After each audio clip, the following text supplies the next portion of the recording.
mechanics of AI.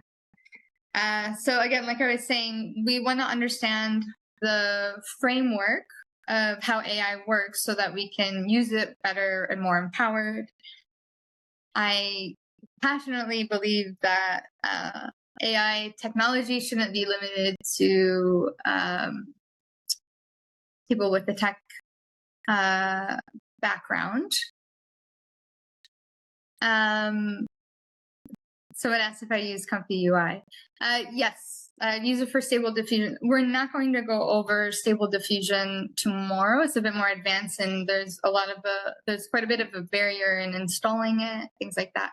But if you got my email, I will have in the newsletter instructions on how to download it easier, and how you can use it for fine-tuning your designs, or fine-tuning the model with your designs.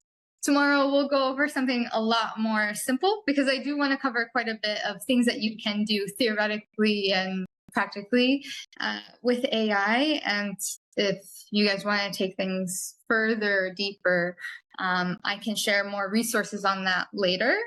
Like I said, I'll make more YouTube videos. I plan on making one for Comfy UI, actually. So the mechanics. So we'll do an overview of just the landscape of AI technology. Large language models, which is like the natural language processors, like you guys are probably really familiar with ChatGPT. That's a large language model. Diffusion model, like Comfy UI. It's a stable diffusion is a diffusion model that generates images or sometimes videos. And image capturing, like we talked about LiDAR scanning. There are a few other important image capturing tools that you can use, like high-end tools from a fab lab, or if you work at an architecture firm, they might have it there, or using your smartphone.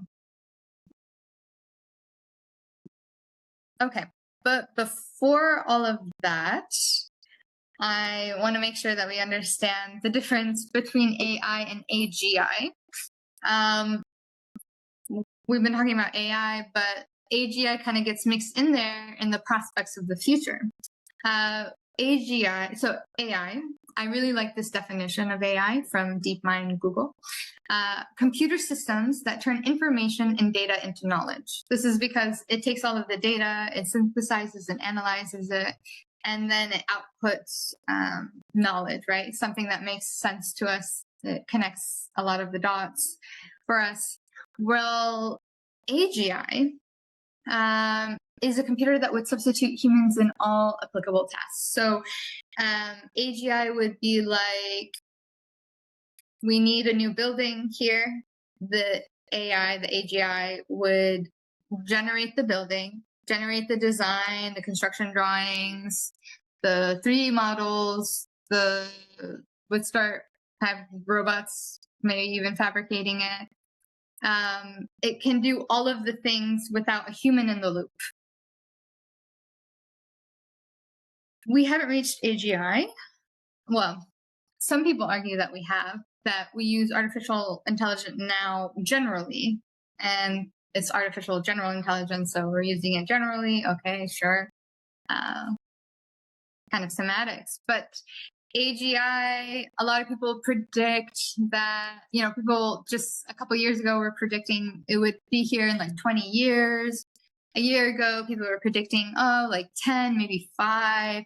Now people are predicting 2-3 years. So this is always changing, and it's kind of fluid in what even AGI means. But how I want to frame it is that there isn't a human in the loop. And I think that's very dangerous and not so ethical. Like, I think there should always be a human in the loop. And so it's safer for all of us. And I think there are different kinds of intelligence. And AI, as we know it, only has a certain kind of database, while we have a different kind of intelligence that is essential in creating and building our world. So I'm super pro AI and even AGI, but I believe that there should be a human in the loop at all times. And I hope that we hold this value, the value for humanity, when using AI in the future as a safeguard. All right, so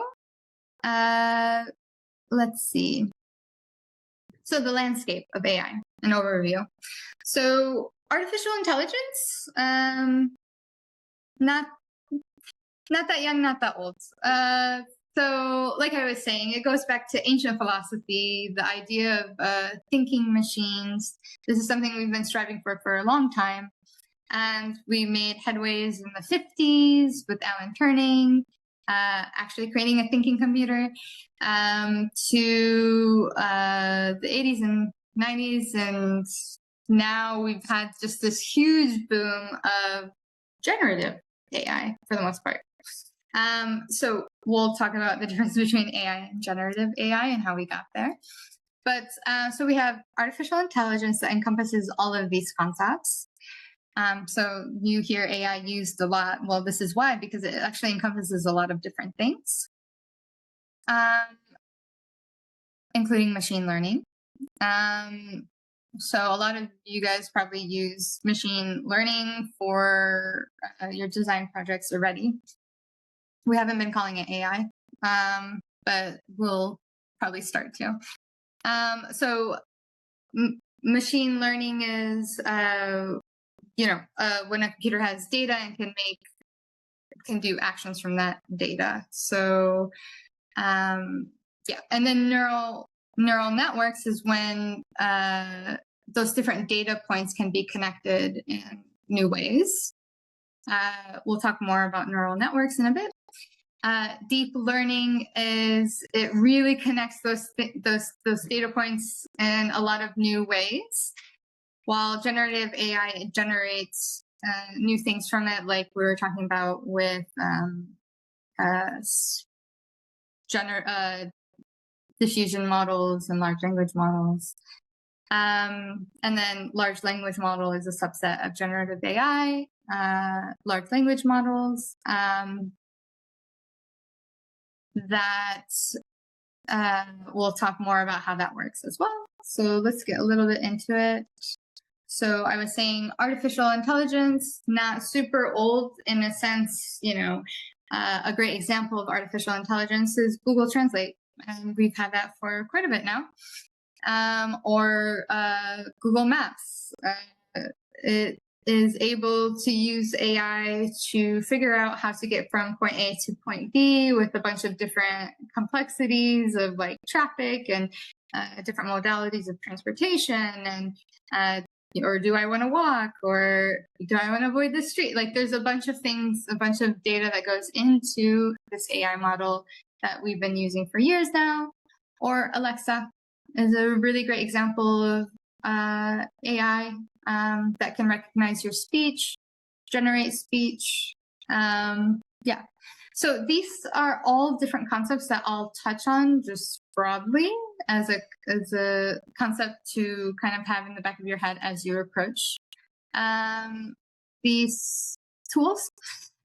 So with artificial intelligence, we'll talk about computer vision. With machine learning, we'll talk about unsupervised, semi-supervised reinforcement and reinforcement learning. With neural networks, we'll talk about CNNs, gains, and backpropagation. And I'll tell you what that all means in a second. We'll also go into deep learning, generative AI. We'll talk about diffusion models and large language models and how it generates text. So we have machine learning, the three different kinds of machine learning. We have unsupervised, semi-supervised, and reinforced. So unsupervised is the data has no labels.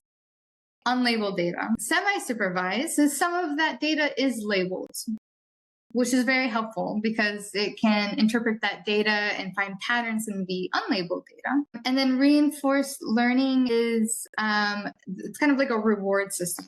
So it can penalize or reward an action, or interpretation. So I'll get a little bit more into that. So again, unsupervised, no labels, semi-supervised, some labels. There's also supervised learning, which is all labeled. And then reinforcement learning, which has like a reward system. So unsupervised, unlabeled data is super helpful because it can find the patterns and group, cluster, different things together. So if something's not organized yet, you can use AI to organize this. And that's helpful because you can get insight to find out if there's something you kind of like aren't seeing, like this invisible string between all of these things. AI can help you see it, which is super helpful with like brainstorming or doing research on why you like a certain aesthetic or product or something. You can use AI to kind of analyze what's the reoccurring theme. Semi-supervised, super interesting. You add in some labeled data with it, which gives it some like a starting point of what you're looking for and what you're interested in. Reinforced learning is really good for like robots. So if this robot can go to the other side of the room, it will be rewarded with doing the right thing.